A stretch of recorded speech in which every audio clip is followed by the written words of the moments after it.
I was watching American Sniper, and there's a very, very powerful scene in the movie in which Bradley Cooper, he comes back from one of his tours, and he's kind of sat on the sofa and he's just staring vacantly at this TV screen, and his wife and his kids are like calling him, and like his wife just comes up and she just looks at him staring at this television screen, and then she looks at the television screen and she just sees that like there's nothing on there, and he's just staring at it vacantly, and there's nothing that can kind of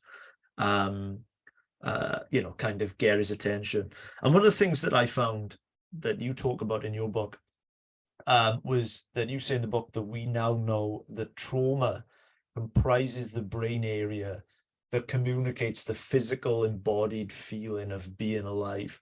So perhaps in terms of, I guess, how they present Bradley Cooper's symptoms of PTSD in that film, what is going on there? Is that something that could actually happen in perhaps in real life? I'm curious what your thoughts are on that. Yeah.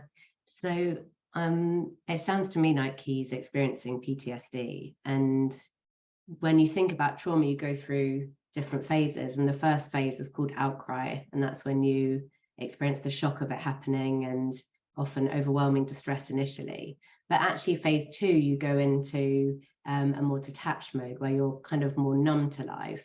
And it's almost like you're in denial in that phase. And in a way, it's your body and mind's way of trying to slowly come to terms with what's happened. And it's almost like it's too much to deal with. You have to push it to one side. But the third phase is intrusive re-experiencing. And what most people do is they go between the two. And I wonder, I haven't actually watched the film, but it's such a striking image that it conjures up. And I wonder if actually he's either back in the kind of war zone, kind of re-experiencing all of those things, because you get flashbacks. It's almost like you're going through it again. And whether he's in that phase and going between that and then being just totally numb and detached. And the trouble with that numbness as well, it does protect you a bit. It also numbs everything out, the good stuff, as well as the bad stuff. So I wonder if that's what's going on in the scene you describe.